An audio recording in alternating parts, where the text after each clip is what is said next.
Hello everyone, we have question from trigonometrical ratio. Prove that tan theta plus sec theta whole square equals to 1 plus sin theta by 1 minus sin theta. So taking LHS, tan theta plus sec theta whole square लाई हामी यसरी convert गर्ने, tan लाई हामी sin by cos plus sec भनेको 1 by cos theta. So whole square छ.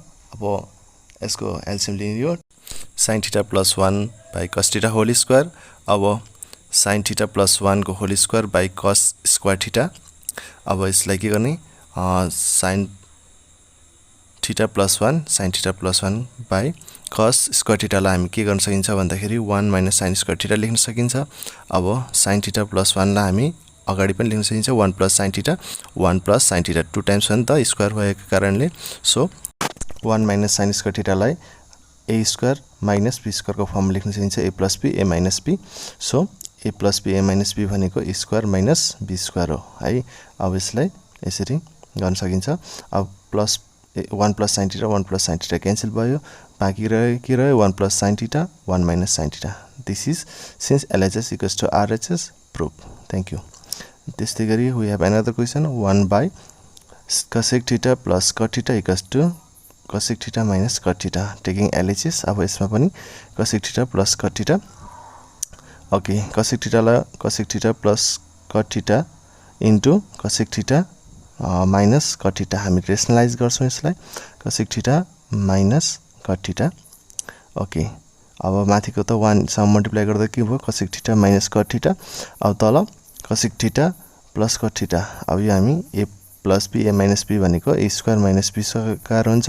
अब यो भनेको cosec square theta minus cot square theta भनेको 1 हुन्छ है. अब हामीसँग फर्मुला छ.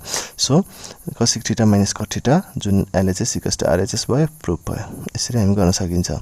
अब त्यस्तै गरी एउटा क्वेशन डिफरेन्ट खालको छ. cos theta भनेको x by 1 x plus 1 छ भने cot theta को भ्यालु निकाल्नु पर्ने छ. अब हामीलाई दिएको छ cos theta equals to x by x plus 1. अब cot theta भनेको हामीलाई के थाहा छ भने cos theta by sin theta हो. ओके, अब cos theta को cos theta भइहाल्यो. sin theta ला 1 minus cos square theta को रुट अन्डर गर्न सकिन्छ. यो अब हामीलाई सिम्पल रुल बाटै हो. अब cos theta को value x by x plus 1. अब 1 minus x by x plus 1 को रुट अन्डर है. अब होल स्क्वायर है, त स्क्वायर पनि छ. सो अब हामी x by x plus 1. अब यसलाई हामी सल्भ गर्दाखेरि के हुन्छ x plus 1 यता गएर मल्टिप्लाई हुन्छ, त्यसको स्क्वायर भएको कारणले स्क्वायर रुट सँग क्यान्सल हुन्छ, बाकी के रहन्छ 1 सँग मल्टिप्लाई गरेर x square plus 2 x plus 1 plus minus x square भएको हुन्छ. यो हामी सल्भ गर्न सकिन्छ. सो के रह्यो, के भयो भन्दाखेरि x by root under 2x plus 1 हुन्छ. यसलाई हामी विस्तृत रूपमा अर्को तरिकामा पनि सल्भ गर्न सकिन्छ. यो हामी ओके सोलुसन निकालेर देखाउँछौं है. यसलाई हामी सोलुसन अर्को भिडियोमा गर्छौं. सो एउटा मोस्ट रिपिटेड इम्पोर्टेन्ट क्वेशनमा के छ भन्दाखेरि sin 6 theta minus cos 6 theta equals to 2 cosec square theta minus 1 times यो छ.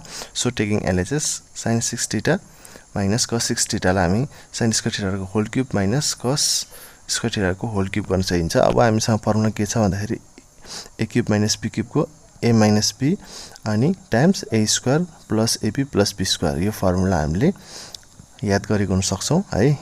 ओके, इम्पोर्टेन्ट छ. So sin square theta minus cos square theta a minus b हो. sin square theta को whole square गर्दा sin 4 theta plus sin square theta cos square theta plus cos 4 theta भयो. अब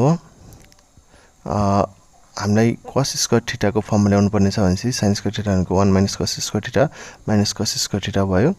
sin square theta को ठाउँमा 1 minus cos square theta भयो.